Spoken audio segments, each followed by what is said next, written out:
Assalamualaikum warahmatullahi wabarakatuh. Terima kasih atas kesempatannya. Perkenalkan, nama saya Sylvia Dian Arsiani dengan NIM 2019-310-195. Di sini saya akan menjelaskan mengenai mengorganisasikan data dalam lingkungan fisik tradisional. Sistem informasi yang efektif menyediakan pengguna informasi yang akurat, tepat waktu, dan relevan. Informasi yang akurat yaitu bebas dari kesalahan. Kemudian saya akan menjelaskan urutan dari hierarki data dari yang terbesar sampai yang terkecil. Yang paling besar yaitu database. Database merupakan kumpulan file yang terorganisir yang umumnya disimpan dan diakses secara elektronik dari suatu sistem komputer. Kemudian yang kedua yaitu file. File merupakan sekumpulan record dengan jenis yang sama.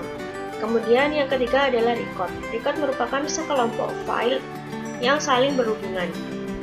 Kemudian file merupakan sekelompok karakter yang membentuk kata, beberapa kata, ataupun serial angka.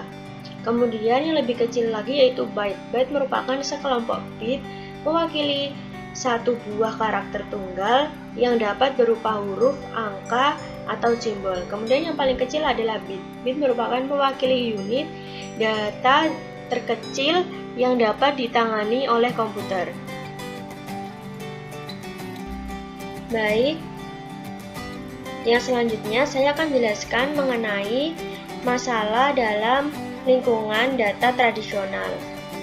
Masalah-masalah yang biasanya muncul yaitu yang pertama, redundansi dan inkonsistensi data. Maksudnya yaitu kehadiran data ganda pada beberapa file yang tersimpan di beberapa tempat atau lokasi. Kemudian yang kedua yaitu ketergantungan program data. Mengacu pada satu paket data yang diperlukan oleh program-program tertentu untuk memperbarui dan mengelola file tertentu sehingga program tersebut perlu mengubah datanya. Kemudian yang ketiga adalah kurangnya fleksibilitas. File tradisional hanya dapat mengirimkan laporan rutin, tetapi tidak bisa mengirimkan laporan yang diperlukan dalam waktu yang tertentu. Kemudian, sistem keamanan yang buruk. Longgarnya pengendalian atau pengelolaan terhadap data, akses, dan penyebaran informasi menjadi tidak terkendali. Kemudian yang terakhir yaitu kurangnya ketersediaan dan pendistribusian data. Tidak mungkin untuk mengakses dan mendistribusikan informasi dalam waktu yang bersamaan. Terima kasih atas kesempatannya. Perkenalkan, nama saya Jian Rafida dengan NIM 2019-310-288. Di sini saya akan melanjutkan presentasi yang dilakukan oleh teman saya, kapabilitas sistem manajemen database. Jadi, kapabilitas utama dalam database itu adalah mendefinisikan data, kemampuan kamus data, dan meliputi data. Mendefinisikan data itu adalah menentukan struktur dan konsep apa yang ada dalam database. Terus kemampuan kamus data itu adalah file yang menyimpan informasi tentang data di dalam database. Terus meliputi data itu adalah mengakses dan memanipulasi database. Database manajemen itu apa? Database manajemen itu adalah sistem perangkat yang digunakan oleh suatu organisasi untuk mengolah data, mengakses dan menyediakan data. Database juga menyertakan perangkat lunak untuk mengakses informasi dalam database. Merancang database itu bertindak antar muka antara program aplikasi dan secara fisik. Database perlu rancangan konsep maupun fisik.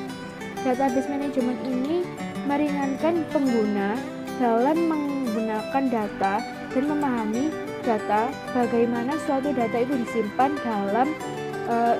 terpisah dalam data. Baik, selanjutnya memanfaatkan database untuk meningkatkan kinerja bisnis pengambilan keputusan. Jadi, dalam hal efisien, perusahaan itu sangat mudah dalam menggunakan database untuk menganalisis data, mendefinisikan data, agar waktunya itu tidak habis dengan data tersebut. Jadi, waktunya itu bisa dibuat untuk meningkatkan produksi suatu perusahaan tersebut. Kemudian, infrastruktur intelijen bisnis. Jadi kebutuhan perangkat lunak dalam database itu sangat besar. Jadi kita tuh membutuhkan membutuhkan infrastruktur yang update atau yang terkini. Baik, selanjutnya perangkat analisis hubungan pola tren. Yang pertama ada OLAP. OLAP itu adalah mendukung analisis yang memungkinkan bagi para pengguna itu bisa mencari data yang lama dengan cara yang berbeda. Yang kedua data mining. Data mining itu memberikan wawasan bagi para korporat dapat memperoleh data itu bisa dengan cara OLAP ataupun dengan cara data mining. Data mining itu salah satu contohnya itu bisa dengan asosiasi. Asosiasi itu mengaitkan satu kejadian dengan satu peristiwa yang tunggal. Contohnya, jika keripik jagung itu dibeli, maka Coca-Cola yang dibeli itu sebanyak 65%. Tapi kalau misalkan ada promo, maka Coca-Cola itu akan dibeli sebanyak 85%. Terima kasih. Selanjutnya akan dilanjutkan oleh rekan saya. Assalamualaikum warahmatullahi wabarakatuh. Terima kasih atas kesempatannya. Perkenalkan, nama saya Risma Novita Putri dengan NIM 2019-310304. Di sini saya akan menjelaskan dari tipe informasi dari data mining. Yang pertama, asosiasi merupakan kejadian yang dikaitkan dengan suatu peristiwa tunggal. Contoh, ketika keripik jagung dibeli, maka minuman cola akan dibeli sebanyak 65%. Tetapi ketika terdapat promosi, maka cola yang dibeli meningkat menjadi 85%. Yang kedua, dalam sekuen. Peristiwa akan dikaitkan berdasarkan waktu. Contoh, jika sebuah rumah dibeli, terdapat 65% kemungkinan sebuah kulkas baru akan dibeli juga dalam 2 minggu. Dan 45% kemungkinan sebuah oven akan dibeli dalam waktu sebulan setelah rumah itu dibeli. Yang ketiga, klasifikasi membahas pola-pola yang menggambarkan kelompok yang mana suatu barang dimiliki dengan memeriksa barang yang ada yang telah diklasifikasikan dan dengan menarik kesimpulan dari serangkaian aturan. Contohnya, bisnis kartu kredit atau perusahaan telepon akan khawatir kehilangan para pelanggannya yang loyal. Klasifikasi dapat membantu untuk menemukan ciri-ciri pelanggan yang memiliki kecenderungan untuk berhenti dan dapat menyediakan suatu model untuk membantu para manajer dalam memprediksikan siapakah pelanggan tersebut, sehingga para manajer dapat merancang kampanye-kampanye khusus untuk mempertahankan pelanggan tersebut. Yang keempat, pengklasteran atau clustering bekerja dengan cara yang sama seperti klasifikasi. Tidak ada kelompok yang masih belum didefinisikan. Contohnya, menemukan daya tarik kelompok atas kartu bank atau membagi suatu database ke dalam kelompok-kelompok pelanggan yang didasarkan pada demografis dan tipe dari investasi pribadi.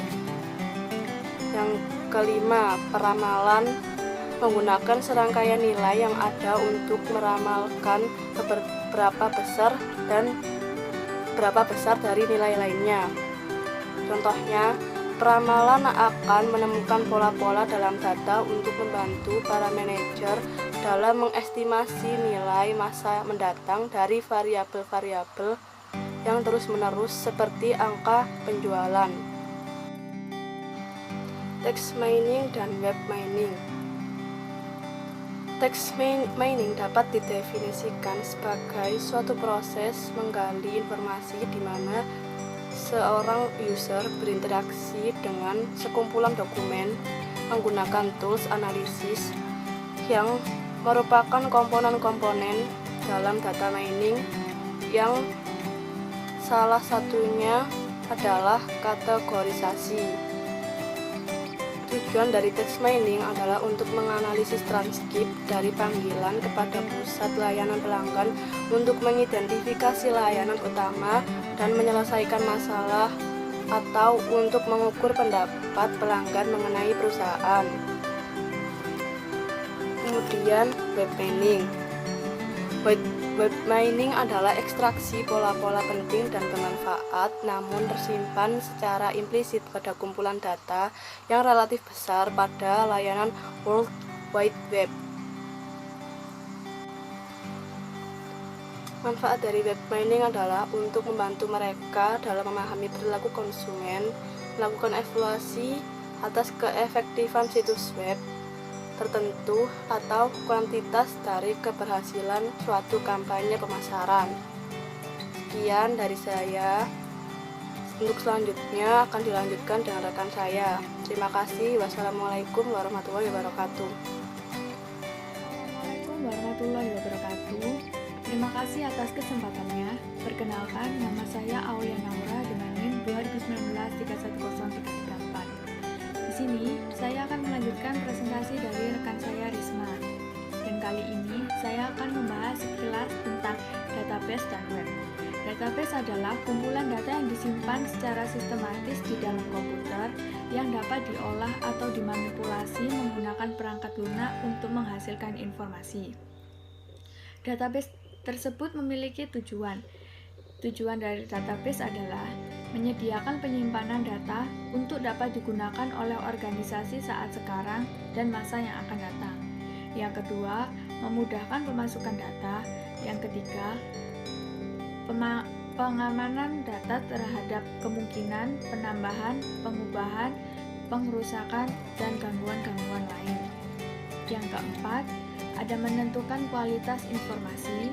Yang kelima, ada mengurangi duplikasi data. Yang terakhir, ada dapat meningkatkan hubungan data. Selanjutnya, ada web. Web adalah sumber utama dari data besar yang tidak berstruktur untuk mengungkapkan pola, kecenderungan, dan wawasan dalam perilaku konsumen. Tujuan dari web tersebut adalah mempromosikan suatu produk atau jasa pelayanan yang ada pada suatu perusahaan atau berupa company profile. Sumber data itu penting karena organisasi atau perusahaan perlu mengelola aset-aset data mereka secara cermat untuk memastikan data bisa dengan mudah diakses dan dimanfaatkan oleh manajer dan karyawan di lintas organisasi atau perusahaan tersebut. Mengelola sumber data memiliki dua cara, yaitu yang pertama ada menetapkan kebijakan informasi, yang kedua ada memastikan kualitas data. Yang pertama, menetapkan kebijakan informasi, yaitu menentukan aturan organisasi dalam hal pembagian, penyebaran, perolehan, standarisasi, kemudian klasifikasi, dan penyimpanan informasi. Ada 3 cara untuk menetapkan kebijakan informasi. Yang pertama ada kebijakan informasi sendiri, yang kedua administrasi data, dan yang ketiga ada tata kelola data. Kemudian, yang kedua, memastikan kualitas data. Memastikan kualitas data tersebut itu mengidentifikasi dan memperbaiki data yang salah dan menciptakan program-program yang lebih baik untuk mengedit data ketika database tersebut mulai dioperasikan. Sekian presentasi dari kelompok 5. Saya perwakilan dari kelompok 5 menutup presentasi kali ini. Terima kasih atas perhatiannya. Mohon maaf bila ada salah kata. Wassalamualaikum warahmatullahi wabarakatuh.